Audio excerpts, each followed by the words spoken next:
Sasa kwa mtu tu ambaye unaweza kufanya maamuzi na uka hold kwenye maamuzi yako, maana hiyo ndio ilikuwa sehemu ya kusell na kutulia. Sawa. Lakini wewe una account ka dola 20, dola 30, dola ngapi? Huwezi kufanya maamuzi katika hiyo level. Wewe unahitaji either ufanye maamuzi, kwa sababu hapo ulikuwa hujui kama price either itaenda juu, kwa sababu ukiangalia hapa price inakuvutia kuja mpaka huko juu. Sawa. Kwa maana yake hapa ulikuwa unaweza ukafanya either maamuzi ya risky decisions ama conservative decisions. I prefer conservative decisions. Tunaona katika daily price imeshindwa kufunga kabisa, I mean uko above hiyo level, sawa. Lakini tunaona price ilikuwa imeenda imefika mpaka kwenye hii level ambao ilikuwa ni tunasema ni level katika hii trend, maana price ilikuwa bearish hapo, price ikaenda move ikavunja chini ikarudi ndani ikavunja hiyo level. So hiyo level ndio ilikuwa level ambayo, kwa sababu hii ni trend, kumbuka hii yote katika wanao hii yote kutoka huku juu mpaka chini, hii yote ni trend moja, hii yote ni bearish trend. Kwa hiyo hizi ni level tu ambazo zimekuwa created katika hii trend nzima, sio kusema kwamba hii katika trend tofauti, hapana. Hii yote iko katika trend moja, kwa sababu katika daily yote tunafanyaje, katika 1 hour wote tunaenda katika bearish. So zote ni bearish trend. Hizi ni level tu ambazo zimekuwa created, hizi support au resistance level ambazo zimekuwa created. So that is one of the point ambayo ilikuwa created hapo, ambayo ilikuwa ni inafaa sana kufanyaje, kuangalia kama point ambao mtu ungeweza kufanya maamuzi hapo. Na ukiangalia price ilifika hapa ikashindwa kufunga above hiyo level. Nikimark vizuri hapa kuja kuona price ilikuja ikashindwa kufunga hapo. So level kama hizi ambazo unaweza ukaogopa kama labda market inaweza ikaenda kufunga huko juu, alafu ikaleta msala labda unajua ile kwamba price hii unajua kabisa kama umemark daily level na umeona hiyo level, ukaona price imefika hapo ikishindwa tu kufunga, fanya maamuzi ya kusell. Why? Kwa sababu inakuonyesha kabisa kwamba effect hii hapa inaweza ikaenda chini, kwa sababu level imekubali. Kama hii market ilikuwa ni ya kubai mpaka kule, basi market kwenye hii level ingefunga hapa. Nenda kafanye research yako, utagundua hicho kitu. Kwa maana yake price ilichokifanya basi ikafunga ikaja huko ikafunga, basi ndio tunaona hii movement yote ambayo ilikuwa ifunga baada ya kendo ya daily kufaje kufunga. Baada ya daily kendo kufunga, maana yake wewe ndio unatoka, kwa sababu tayari unagundua kama price tayari imeshatengeneza new low, sio hivyo? Kwa hiyo this was the first one, lakini second entry ambayo ungeweza ungeweza kuingia ni hii level hapo.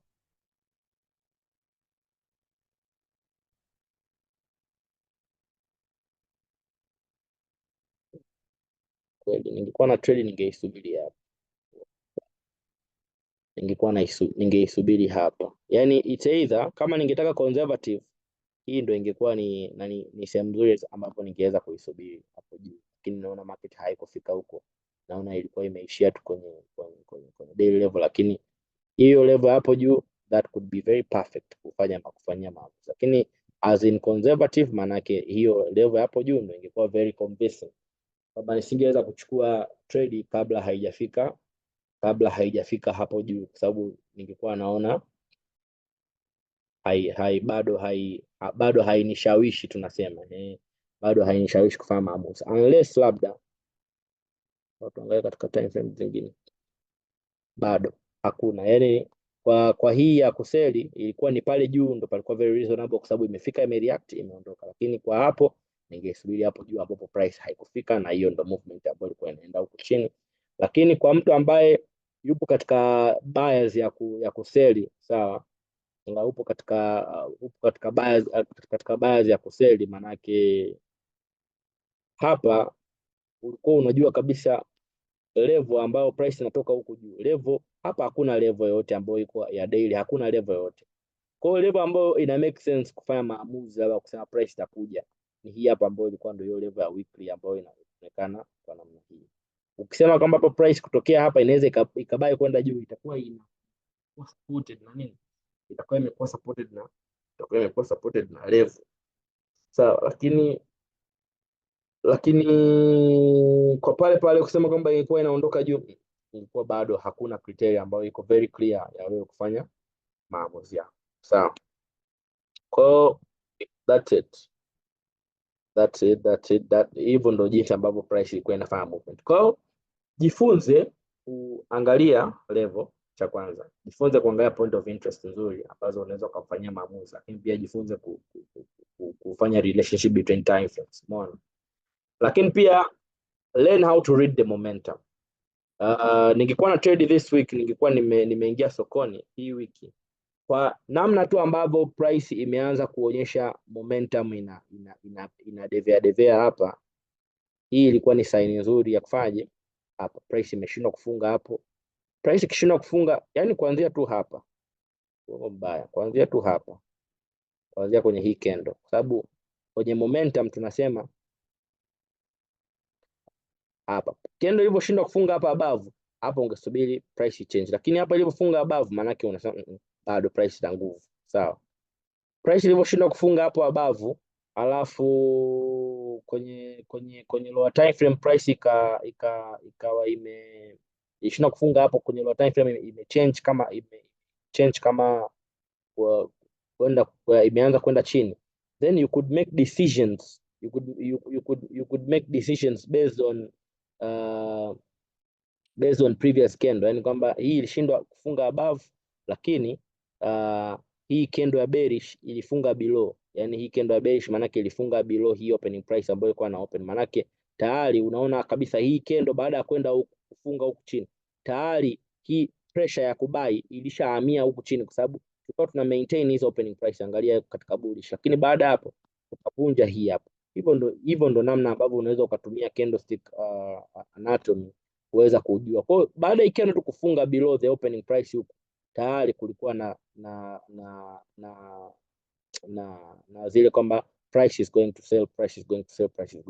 Kwa hiyo maana yake price inavyorudi huku ndani, maana yake decision sasa kwangu mimi, of course ningetaka perfect decision nipate hapo, lakini kwa lugha nyingine unaweza utaka ufanye decision hapo, lakini price haijakubariki kufika huko. Kwa hiyo inakuwa basi umekuwa umekosa hiyo entry, lakini next time ukija kuangalia price huwa zina react katika level kama hizo. Kwa criteria yote ambayo wewe unaitumia, siku inaweza ikakupa, siku inaweza isikupe. That's we call it life kwenye trading, na you have to accept. So far ukiangalia katika Euro USD, what I'm seeing ni kwamba I'm seeing potential ya market kuendelea kumove kuelekea chini, maybe to come to this monthly level pale, lakini we can ask ourselves like ni eneo gani ambao maybe tunaweza tukaona price inaweza ikafika labda ikamove, kwa sababu this is on the same trend kwenye wanao. So unaweza ukaja ukaangalia maybe price inaweza kaja katika maybe that level na ikamove kuelekea chini, lakini this is inakuja huku juu, inakuja. The only way you can make maamuzi mazuri ni pale ambapo price itakuja itashindwa kufunga above hiyo level. Hapo ndipo ambapo unaweza kuweka maamuzi ya kufanya ya kusell, kwa sababu hiyo ni level ambayo price ilikuja ili react, ikaenda ikareact, baadaye ikavunja. So ni level nzuri ya kufanya maamuzi. Ukiangalia ni level nzuri ya kufanya maamuzi ya kufanya ya kutaka ku sell around that level. Kwa price inaweza ikaja hapo, baada hapo ikafanya ikamove kuelekea chini. So it's a good place kufanya maamuzi ya kusell kama ita react kama vile ambavyo ikifika hapo itashindwa ku move. Sawa. Yes, lakini pia ukiangalia hii movement yote hii ya kubai hii ambayo imeenda kufunga above hapa katika wanawa ambayo imefunga hapo above, ukiangalia hii movement yote imeoriginate kuanzia kwenye hiyo swing point. So kuna probability pia nyingine price ikafika tu hapo na ikaishia hapo na kufanya na kwenda kuelekea chini.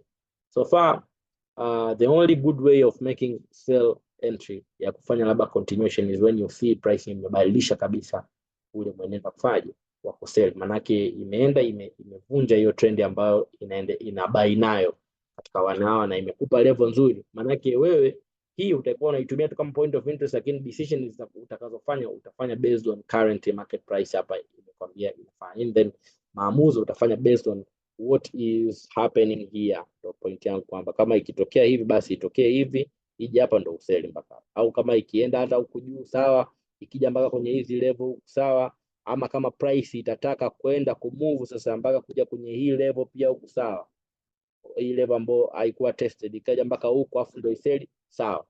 Umeona, chochote kile kinaweza kuhappen, ila maamuzi yako unafanya inabidi yawe based on current market situation. So kama ni mimi hapa leo hii ndo na analyze market hapa, kitu gani ninachoweza nikasema, daily tayari price imenionyesha kama imetengeneza new low, then nikienda katika 1 hour naanza kuona price tayari imeshaanza kumove, yani imeshaanza kuvunja hizi kwa previous trend imeshaanza kuvunja, sio hivyo? Sasa maamuzi ambayo naweza nikaangalia hapa, umeona, nikiangalia nakuja kuona we have beautiful levels, ambao kuna hii level hapa, kuna hii level hapa ambao price hapo ni level ambayo price tunasema ni level ambayo imetengeneza support level, price imevunja chini lakini imerudi ndani, that is the support level. Kwa maana yake mimi naweza nikabai pale ambapo price itakuja hapo na ikanionyesha kwamba ikaja kunivalidatea kwamba hiyo level ni nzuri, buy. Maana yake nitabai hapo kama price itashindwa kufanyaje, itashindwa kumove, itashindwa kufunga hapo juu, itashindwa kufunga chini, maana yake katika time frame ambayo nimeona hiyo level ambayo ni 4 hour. Kama price ikishindwa kufunga hapo kwenye 4 hour, maana yake unaweza kufanyaje, ukabai na ukariski hapo chini. Umeona, kwa sababu hapo let's say kwa buy labda imeshindwa hapa ikashindwa kufunga hapo, kibai hapo, ukiangalia risk hapa chini utakuta ni pips kama 15, labda imefunga hapa juu kidogo, imeshindwa kufunga, imefunga, ukaja kubai hapo, ukaja kusema umeriski hapa chini pips kama 16, which is good. Yani unaweza ukariski hata pips 25 as long as take profit labda inakupa pips kuanzia umeriski pips ngapi hapa, 10 na 20, ukipata 3:1 ni safi. Yani kwa mfano kama hapa ukisema labda hapa una buy, labda price labda itaenda mpaka kwenye ile level, kwa sababu hii yote imetoka kwenye daily, so price inaweza ikarudi labda inaweza yani so price imevunja hapa kwenye daily, imetengeneza kwenye daily, then labda inaweza ikaja labda mpaka kwenye hii level hapa ndani labda ya wanawa ambao unaona pips 70 na kitu, which is good, 3:1, that's good, sawa. Lakini hii hapa huwezi kuitam kama daily liquidity area. Hii hapa huwezi kusema eti hii ni daily liquidity area. Hapa utakuwa unakosea. Huwezi kusema hii ni daily liquidity area. Why? Kwa sababu price haijafunga above your opening price. So wewe utakuwa una operate based on lower time frame levels, nothing else. Because sometimes price ina operate katika lower time frame levels peke yake. Yani utakuta price especially price ikiwa katika consolidation, mara nyingi inakuwa ina operate katika lower time frame level. Imetoka kwenye level 4 inaenda kwenye level 4, inafika kwenye level 1, haizidi hapo kwenye daily. Kwenye daily price inaonekana inafanya consolidation, au inaweza kufanya labda propulsion ambayo utakuta labda inaenda katika certain direction kama inavyofanya hapa. Ni kama market inaenda chini lakini inaenda katika mfumo wa consolidation. Maana yake nini? Price ina play on the lower time frame levels.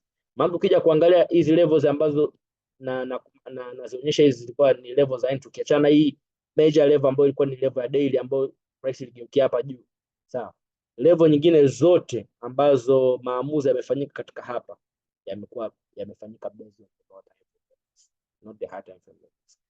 Lakini origin ya hii movement yote ilitokea katika high time frame ambayo ni ya daily. Kwa maamuzi ambayo yanafanyika hapa kote, kwa sababu tunasema these are internal liquidities. When you are operating on liquidities, you have to understand, na ndio maana kuna somo la internal and external liquidity. Watu wa redemption capital they understand. Kwa operating kwenye forex yani inabidi uwe unaelewa wewe una operate katika namna gani. Sometimes unaweza ukawa unatumia 1 hour na 4 hour time frame peke yake, lakini unajua kabisa natumia 1 hour na 4 hour time frame, lakini nipo, these are internal liquidity, nipo nakuwa guided na structure kubwa. Kwa lugha nyingine, fanya ufanyavyo, ruka urukavyo, always be guided with the higher time frame. That is what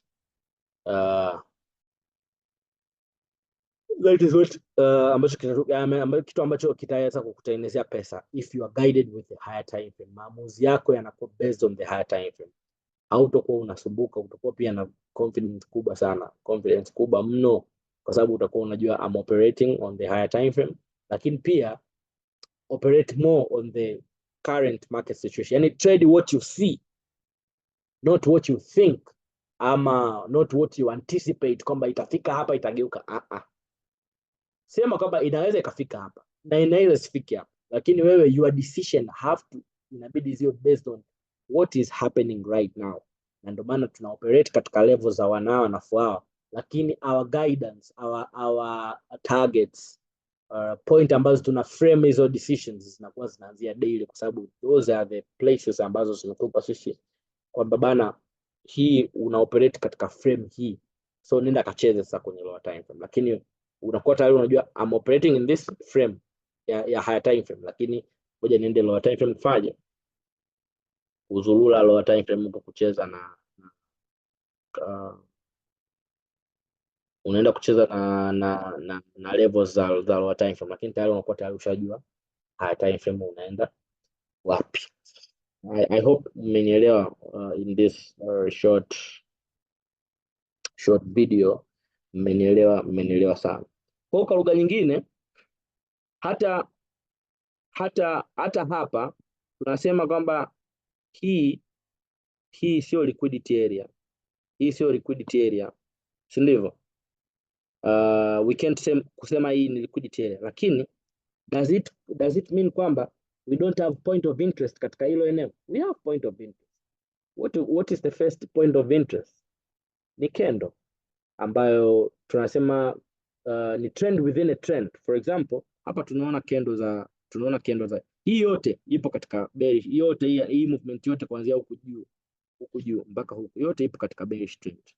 Lakini within trend we have levels, we have lower time frame levels ambazo zinaweza kutumika kama point of interest. So far na tunasema effect yoyote ama movement yoyote kubwa ambayo inatokea sokoni lazima iwe imetokea katika effect ya nini? Ya daily time frame. Remember, lazima iwe imetokea katika effect ya daily time frame. That being said, I'm expecting kama kutakuwa na bearish movement yoyote ya kuenda chini, lazima tutaanza kuziangalia, because we have this candle. Maana tunasema this is the trend within a trend.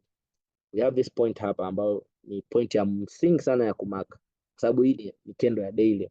So instead of marking liquidity area, ingekuwa imevunja kule ungemark hivyo, lakini so far this is the only point hapo. So wewe unachokifanya ni kwamba hata kama ukitaka kubuy, that should be a point where you have to take your profit. Regarding the time frame relationship, tunasema liquidation in a lower time frame results to the higher time frame candle formation. Kwa lugha nyingine tunasema liquidation katika 1 hour inapeleka formation ya daily candle. Liquidation katika 4 hour inapeleka katika formation ya weekly candle, si ndio? Lakini hivi vitu vyote vinafanya kazi kwa pamoja. Kwa lugha nyingine, kama tumefanya decision katika lower time frame, kwa lugha nyingine maamuzi yetu yataisha pale ambapo tuna encounter higher time frame level yoyote, either higher time frame liquidity area ama higher time frame either higher time frame liquidity area ama higher time frame level. Sawa. Sasa we have that one level ambao ndo tunasema ni opening price, sio ya hiyo trend, kwa sababu hapo hiyo ni bearish candle, sio? We have that one level, that is level number 1. Lakini we can say level number 2, we can say this level ambao price imevunja, kwa sababu kumbuka hii ni daily level. Price inaweza ikaishia hapo na ikaendelea kumove kuelekea chini, sababu ni level ambayo ilivunjwa, ni level ambayo kulikuwa na intentional bulls ambao walianza kubuy, lakini price ikavunja. So those bulls can turn into, because we need sellers so that we can buy, we need buyers so that we can sell. Those buyers ambao walikuwa hapo wameact as liquid, price inaweza ikafanya hivyo, na hapo ndipo ambapo ile scenario ya break and retest tunaiona hapo, price kwamba inaweza ikaja hapo ikaretest na kuenda chini, lakini wewe usiwe mjinga kwamba price ikifika tu katika hiyo level hapo wewe ukakimbilia moja kwa moja katika level hii, kwa sababu umesema kwamba hii ni level ya daily, ukafanya maamuzi yako, most of the time you'll be fucked up, au sio? Kwa lugha nyingine, ukishaona hiyo daily level, chill, sawa, subiri maamuzi katika lower time frame ya kuambia kwamba wewe you have to make decisions, simple kama hivyo. Price ikifika katika daily level, any level from the daily, then look for deviations, look for changes sometimes, lakini itakubariki sana ukiwa unaangalia changes katika lower time frame, kwa sababu hapo utapata entry na utajikuta in a month una loss chache kuliko wins. I mean una wins nyingi pia kuliko losses, maana yake una loss chache kuliko wins, the same statement. Sawa. Kwa you have to understand potential levels za daily and above. Narudia tena, levels za daily and above.